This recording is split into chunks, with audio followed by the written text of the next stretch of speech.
Hello. Are you ready, capable and agile enough if there was a zombie apocalypse tomorrow? That's a fair question.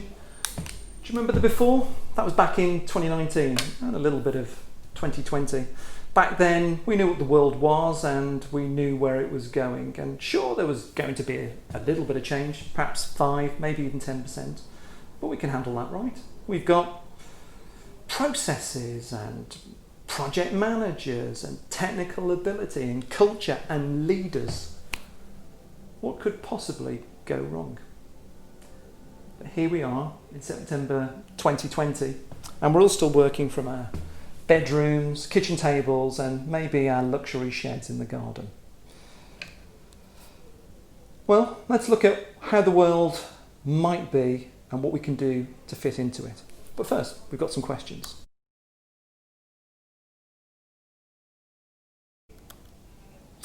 Welcome back.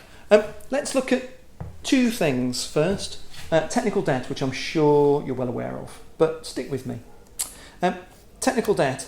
Your digital teams or your external agencies might have been asked to build something for a business critical deadline, and there's a certain amount of time. There's never enough time. There's a certain amount of time and your developers worked hard on it and made some compromises and delivered it on time. Everybody was very happy. But in order to deliver it on time, they had to make those compromises, and those compromises require maintenance every year. So it might have taken you 3 units of time to actually build the thing that you needed, but it's costing you 1 or 2 units of time per year to keep it going.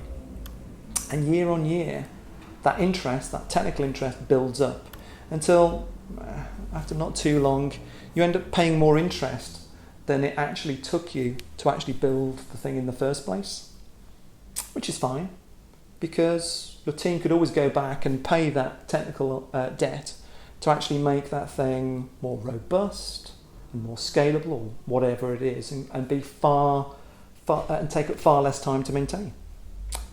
Except that never gets prioritised above the new deadlines, the new business critical deadline to hit. But these things happen again and again and again, and processes are built on top of other processes and are reliant on them. And pretty soon the technical debt starts building up until the total amount of technical debt actually equals all of the capability of your internal and external digital teams, which is a problem. Because that means if anything happens, if they need to react, then they have no readiness, they have no spare capacity to help you. They're spending all their time just keeping everything going as it was. In the same way with process debt, when you first set up, there were ways of doing things.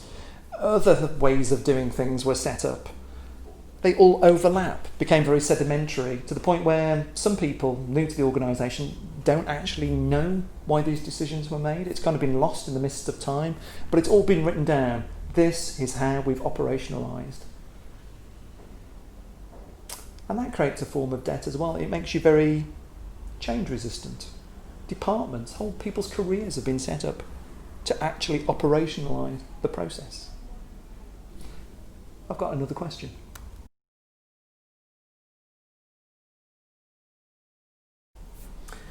Welcome back. I'd like to talk to you about the two most common organisational structures that we'll all recognise. There are many more, of course, and you'll recognise this. It's very hierarchical. It's triangular shape. All the power is at the top, and that decisions come through layers of management, and the people deal with the running of the company, the thing that they've operationalised, and it's very, very efficient. It's evolved in the society that existed in 2019 and the years before that to do whatever it was designed to do.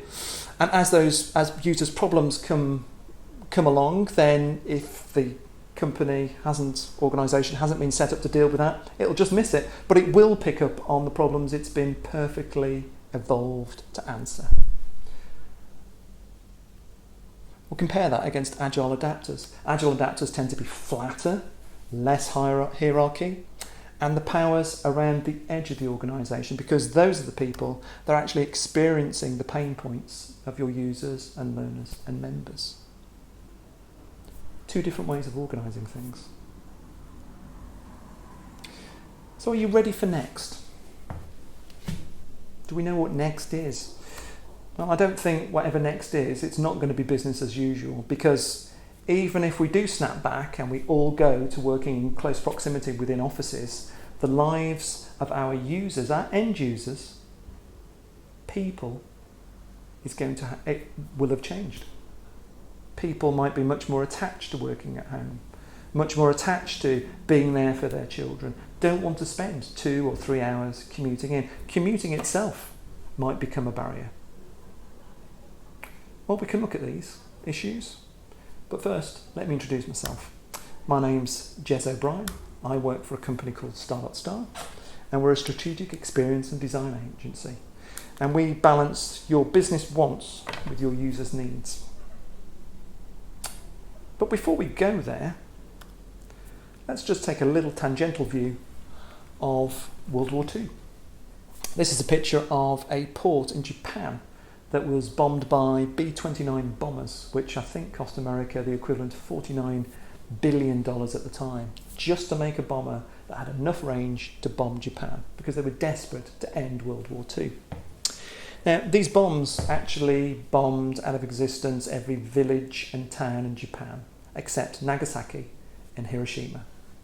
And the atomic bomb took care of those.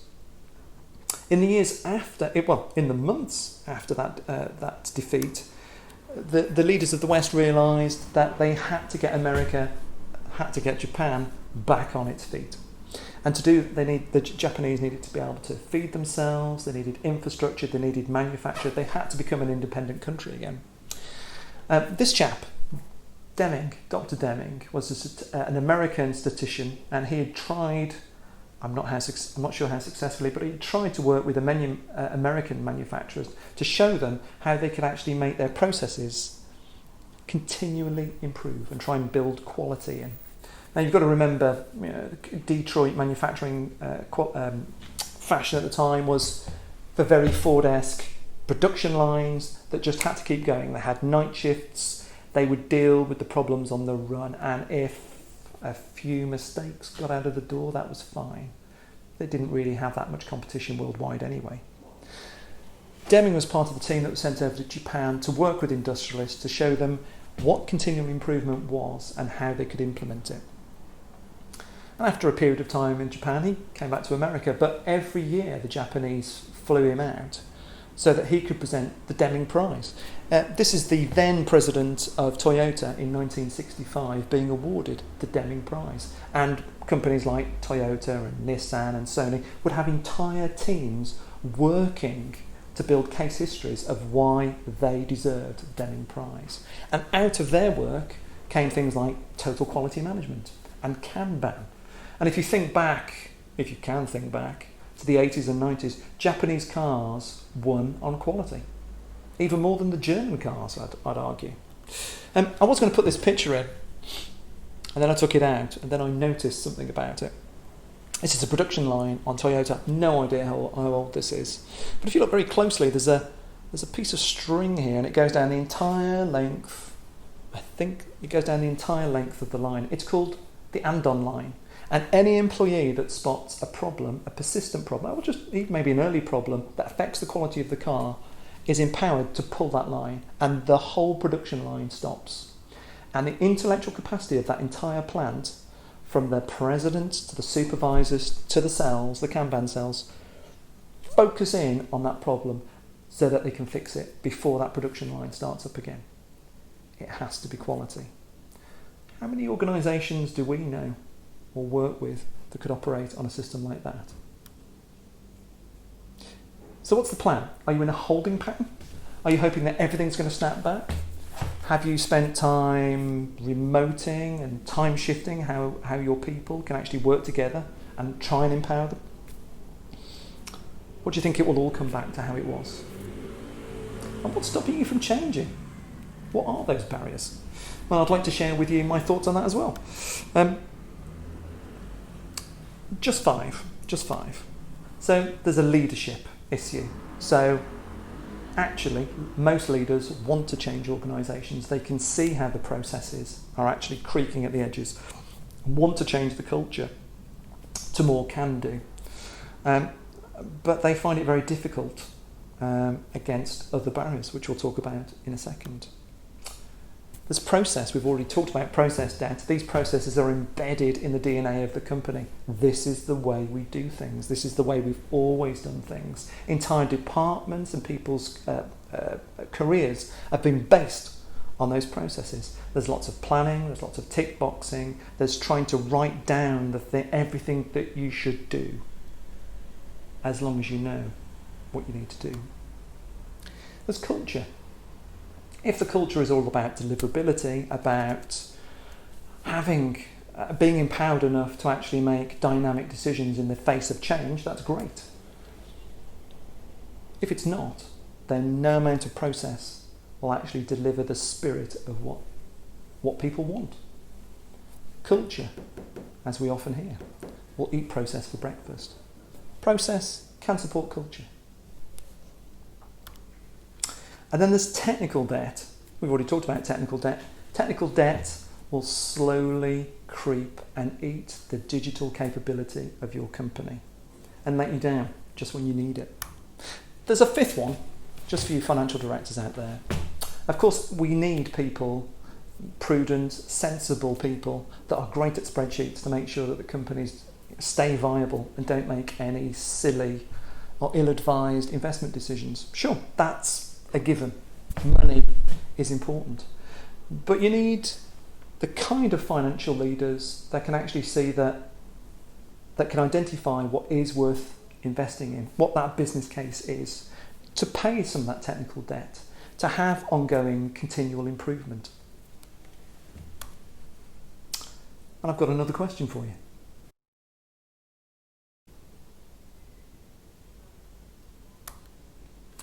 Welcome back.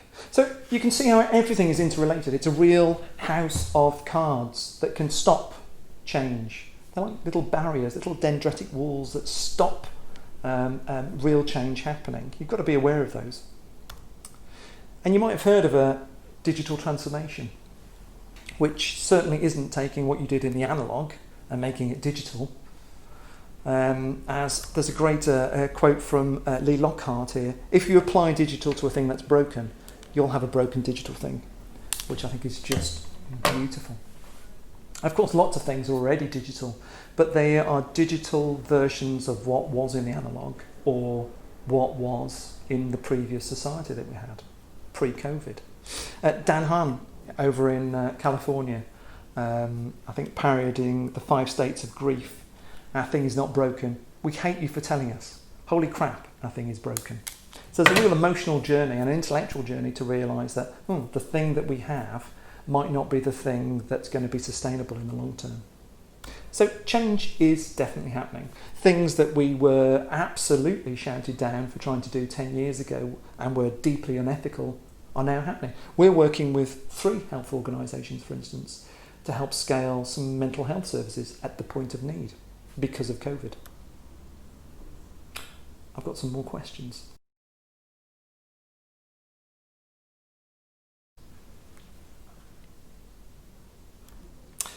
So my advice would be, don't build what you had back.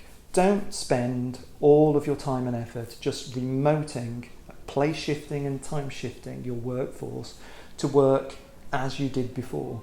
The old structure can't work in the new way. As this chap said, you can't use an old map to explore a new world. How would Stardotstar help you? How can you help yourselves, in fact? We use a process called, which is fairly well understood, called design thinking. And it's doing the work. It's about research and empathising with your end users, learners, members. It's about creating personas, which are a reductive process in themselves. So you have to be careful and keep those up to date so that you can design against those persona needs. It's about ideation, which is an awful word for a wonderful process. We'll create doodles, sketches, there'll be workshops with all the stakeholders, that's our clients and their clients' clients. And there are prototypes where we'll sketch up and actually create quite convincing looking prototypes of what the end thing might be. And we'll test those. We'll test those out in the wild. We'll test those with your end clients to make sure that the thing that we've come up with which exemplifies the new processes we've come up with, actually works for your company and for them. And then you have to decide whether what we've built using real data is actually better than what you had before, in which case you need to build it. But if you haven't, you need to go through the process again.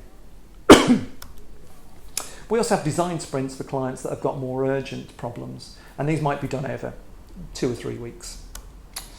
And we also do a thing called Unstuck. So it's 2 hours to get unstuck, and it's for a relatively small fee, and we're doing a sale for this event. You get to sit in our luxurious air-conditioned office, which has been freshly wiped down and decontaminated with us, and you get to talk to us about your problems and your issues. And because we're outside of your organisation, we get to look at you with a fresh pair of eyes. You might not be able to literally see the wood for the trees, but we will. And the second hour, we'll deconstruct your problem and reimagine it and give you some ideas to go away with, to either work internally or even with other agencies. So it's not so much a case of digital transformation, it's more of a case of COVID transformation. This change is being thrust upon you and everybody else. It's a great opportunity to reimagine how you do things and how you present things and the things that you could build to make all of this happen. In summary then, your organisation evolved for the old world. You need to decrease your specialisms and increase your adaptability. You need to challenge the 5 barriers of change. And you need to recognise your technical debt. And it's not all bad news. In fact, there's some good news. Because forewarned is forearmed. Society is in a state of flux, and that creates lots of challenges, but it also creates lots of opportunities. And if you break this huge problem down, you're going to be able to find solutions that are both doable and work-outable to find the new way to work. And once you have all of those ingredients in place, you'll be able to fight off the COVID zombies. Thank you very much.